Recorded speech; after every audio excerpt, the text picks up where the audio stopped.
Nunca, nunca os judeus abandonaram Israel. Nunca Israel saiu dos nossos lábios em orações.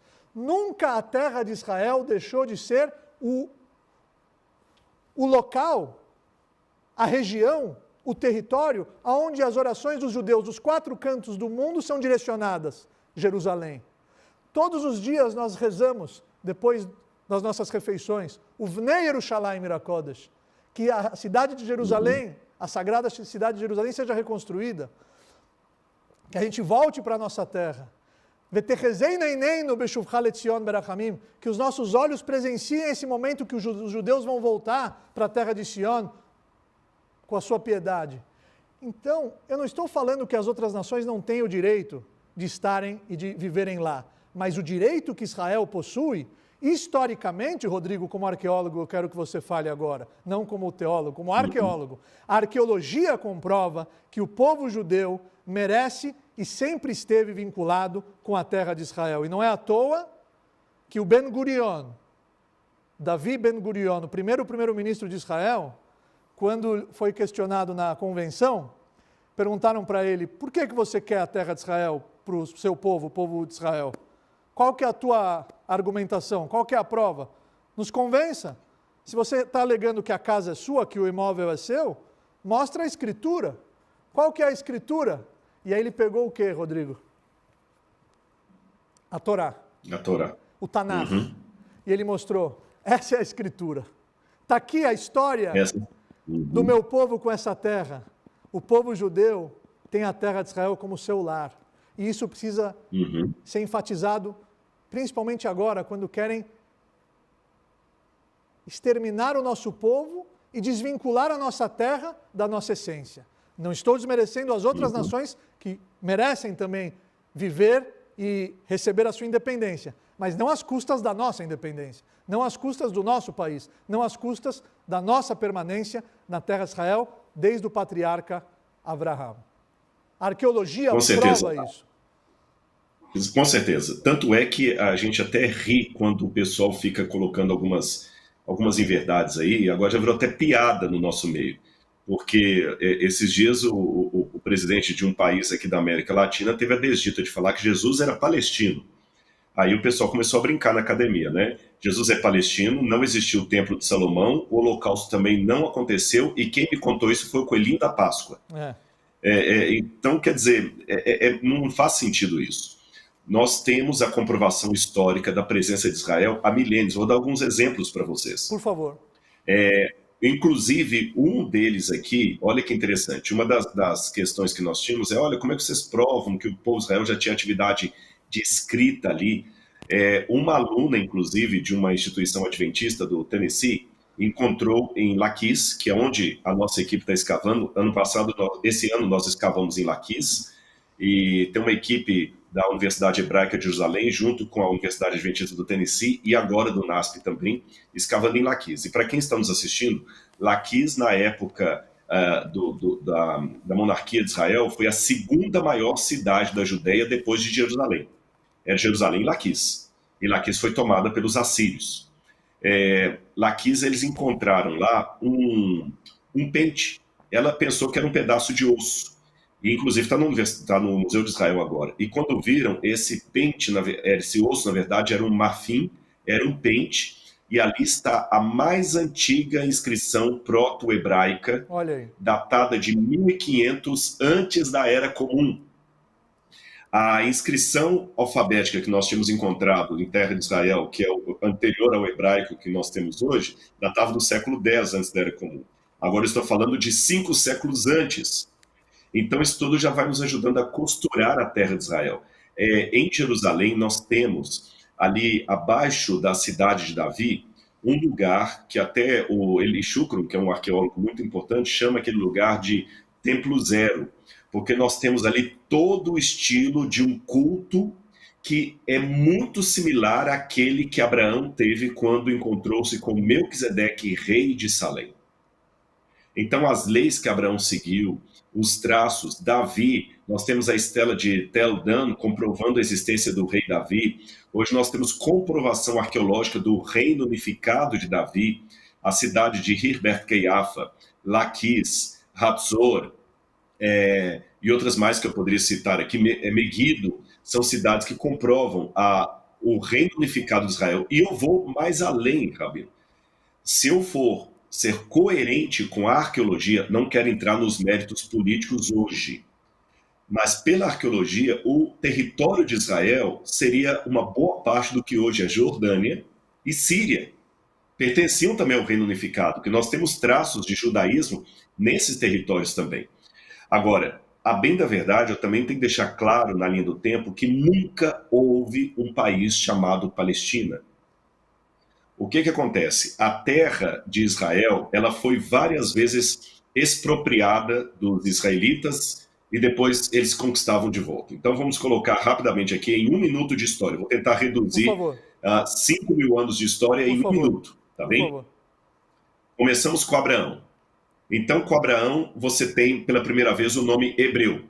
Que aí tem duas hipóteses que as pessoas pensam. Que hebreu podia vir de Eber, que era o ancestral dele, ou podia vir de Ivri, que significa aquele que veio da outra margem, do outro rio, porque ele veio lá da Mesopotâmia. E que nadou contra a correnteza. Exatamente. O mundo estava numa margem e ele estava na outra. E ele estava na outra. Mesmo porque eu quero até abrir um parêntese nisso que o Rabino falou, que é importante.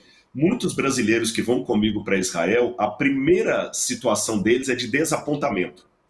Eu vou explicar por quê. Porque quando eles vão conhecer, primeiro eu levo para conhecer o Negev, o deserto da Judéia, depois a Galileia, depois terminar com o grande, como diz assim, a grande cereja que é Jerusalém.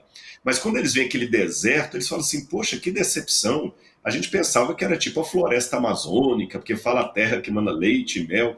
E a resposta que eu dou, Ravi, é a seguinte, mas é justamente por isso que é um milagre.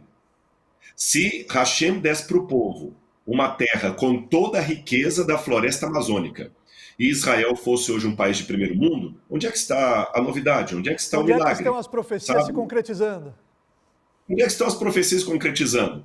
Então, o milagre está justamente em uma terra que não tinha aparentemente valor algum, como ele bem colocou, era o oposto, porque Abraão, se eu esquecer o chamado divino, se eu esquecer o Lech Lechá e ficar apenas do ponto de vista humano, Abraão estava fazendo o pior negócio da vida dele, porque ele estava sendo da Mesopotâmia, entre rios, que era um lugar fértil, para ir para um território que, no Israel atual, 63% são desertos. Sim. E tem muita escassez, tanto é que ele tinha que ir para o Egito comprar comida, e depois Jacó também. Por isso que foi, Bom, então, por isso que isso foi considerado um teste para ele.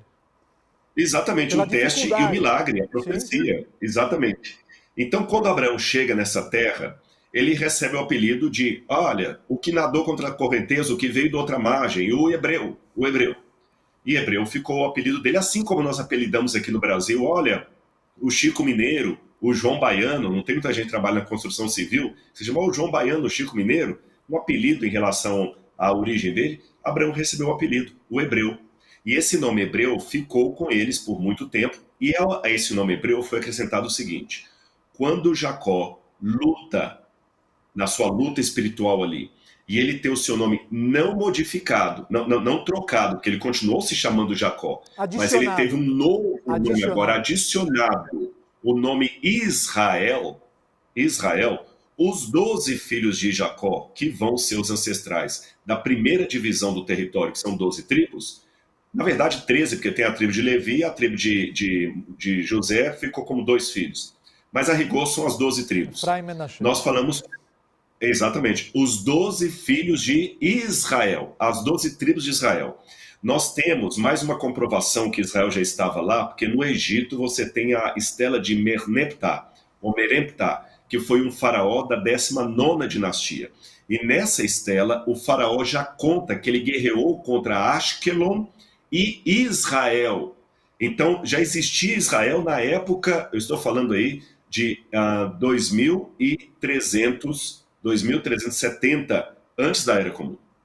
Bom, então agora você já sabe o que é Abraão, o que é hebreu, você já sabe o que é Israel, as 12 tribos de Israel. Na época, depois da morte de Salomão, 10 tribos ficaram ao norte, 2 tribos ficaram ao sul, porque elas romperam. O norte ficou conservando o nome Israel, e o sul ficou conservando o nome Judá. Tinha o rei de Israel, o rei de Judá. Então eles sempre Brigavam. Daí vem o nome Yehudim, judeus, Judá. Judeus, exatamente. Mas judeu ainda vai vir um pouquinho ainda para frente. Eu vou explicar por quê. Porque em 722 antes da Era Comum, os assírios destroem o reino de Israel, destroem as 12 tribos, e aí o que sobrou foi a tribo de Judá e a tribo de Benjamim e meia tribo de Levi, alguma coisinha ali. Como a maior parte que sobrou foi Judá, a partir do 6º século para cá, você já não tem mais essa distinção. Ah, você é da tribo de Dan, você é da tribo de Naftali, você é da tribo de... Vocês todos são judeus. Quando Nabucodonosor vem destruir Jerusalém, ele já chama todos indistintamente de judeus. E assim ficou até a época romana. Agora vamos continuar. Em 132 de nossa era, Adriano, o imperador, ele sufocou a rebelião de Bar Kokhba, que seria um revolucionário judeu, e para vingar dos judeus, eles mudaram o nome da região. Jerusalém deixou de se chamar Jerusalém e passou a se chamar Ilha Capitolina, que é um nome pagão.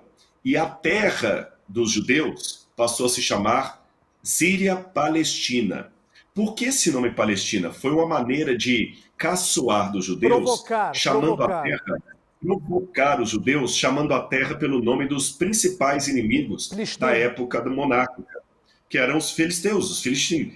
E é interessante que esse nome Palestina é uma latinização de Pelechet em hebraico. Latinização é diferente de tradução. Só para o pessoal entender, tradução é o seguinte: se eu falo agora, Ravissani, eu vou mandar para você um e-mail, eu estou falando em inglês. Se eu falar Ravissani, eu vou mandar para você um correio eletrônico. Eu traduzi a palavra e-mail. Agora, se eu falar Ravissani, eu vou te mandar um e-mail, eu estou aportuguesando a palavra americana. Sim. Então, você sabe agora a diferença entre o original, a tradução e a adequação. Palestina foi a latinização do hebraico Pelechet. Lembrando que, em hebraico, a letra P e a letra F é a mesma letra, só muda se você colocar um dagesh dentro, que é um pontinho, ou tirar. Então, Palestina é a mesma coisa de Filistina, terra dos filisteus. E aí, aquele povo que ele começou a colocar para morar ali, ele que artificialmente deu o nome de filisteus para eles. Então, o palestino, na verdade, ele é um filisteu, mas etnicamente o palestino não tem nada a ver com o filisteu, eles não são da mesma origem dos filisteus. O nome palestino é um nome artificial, assim como o índio foi dado para os nativos do Brasil por um erro de acharem que chegaram às Índias. Depois disso, vieram os egípcios, os persas, depois dos persas vieram as cruzadas, aí os cristãos ficavam brigando com o muçulmano, mamelucos, Império Turco-Otomano de 1517 até 1917, mandato britânico, e aí depois do mandato britânico, criação do Estado de Israel. Não houve em nenhum desses períodos um país chamado Palestina que foi, assim, tomado por Israel, invadido por Israel. Eu fiz um resumo aqui apenas para o pessoal entender. Perfeito. É importante enfatizar que durante todo esse período, querido Rodrigo, sempre houve comunidades judaicas na terra de Israel. Sim, isso é importante dizer. Nunca deixou de haver judeus ali. Nunca deixou de existir a povoação judaica na terra de Israel. E você, brilhantemente agora, mostrou, arqueologicamente falando, com evidências históricas incontestáveis, de que o povo judeu tem uma relação, uma conexão histórica com essa terra. E, novamente, eu não quero desmerecer o direito de outras culturas habitarem a terra, mas não às custas do direito de Israel viver e ter o seu país, o seu Estado, tão importante hoje, não só para a segurança do povo judeu, mas também para o bem da humanidade.